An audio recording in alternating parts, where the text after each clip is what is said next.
ദൈവ തിരുനാമത്തിന് മഹത്വമുണ്ടാകട്ടെ. ഏവർക്കും ഹെർമിറ്റ്സ് ടോക്സിലേക്ക് സ്വാഗതം. ഇത് ഹെർമിറ്റ്സ് ടോക്സിന്റെ 1196 ദിവസം. ഇന്നത്തെ പ്രഭാത ചിന്ത ശുദ്ധമുള്ള മർക്കോസ് 11 അധ്യായം 10 തിരുവചനമാണ്. നമ്മുടെ പിതാവായ ദാവീദിന്റെ രാജ്യം വാഴ്ത്തപ്പെടുമാറാകട്ടെ, അത്യുന്നതങ്ങളിൽ ഊശാന എന്ന് ആർത്തുകൊണ്ടിരുന്നു. യേശുക്രിസ്തു യെരൂശലേമിലേക്ക് വന്നപ്പോൾ ജനങ്ങൾ ഊശാന എന്ന് ആർത്തു വിളിച്ചു. അവർ പ്രതീക്ഷിച്ചത് ഒരു രാജാവിനെയാണ്.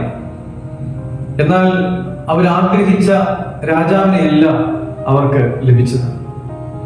അവർ ആഗ്രഹിച്ചത് രാഷ്ട്രീയ ശക്തിയും അധികാരവും ഉള്ളതായ ഒരു രാജാവിനെ ആയിരുന്നുവെങ്കിൽ യേശു തമ്പുരാൻ വന്നത് വിനയമുള്ള ഒരു രാജാവായിട്ടാണ്. എല്ലാവരെയും അവരുടെ പാപങ്ങളിൽ നിന്ന് രക്ഷിക്കുവാൻ വേണ്ടിയിട്ടാണ്.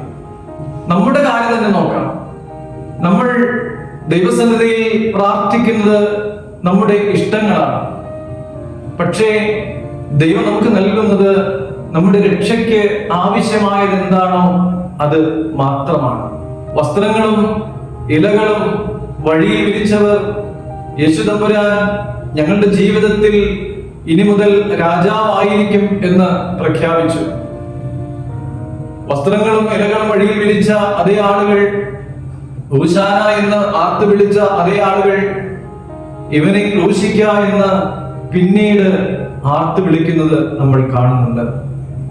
വാക്കുകളിലുള്ള വിശ്വാസം മാത്രം പോരാ, ആ വിശ്വാസം നമ്മുടെ ഹൃദയത്തിലും മനസ്സിലും ആഴപ്പെടേണ്ടത് ആവശ്യമാണ് എന്ന് ഇത് നമ്മളെ ഓർമ്മപ്പെടുത്തുകയാണ്.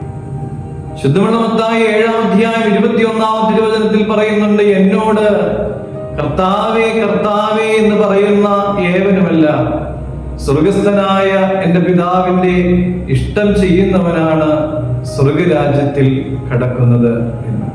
പ്രിയമുള്ളവരെ, കർത്താവിന്റെ ഇഷ്ടം ചെയ്യുവാൻ തക്കവണ്ണം അധരങ്ങൾ കൊണ്ടുള്ളതായ ആ സ്തോത്രങ്ങളെക്കാളും ഉപരിയായി മനസ്സുകൊണ്ട്, ഹൃദയം കൊണ്ട് ദൈവത്തെ അനുസരിച്ച് കൽപ്പനകൾ പാലിച്ച് നമ്മുടെ ജീവിതത്തെ ക്രമപ്പെടുത്തുവാൻ നമുക്കൊക്കെയും സാധിക്കട്ടെ എന്ന് പ്രാർത്ഥിക്കാം.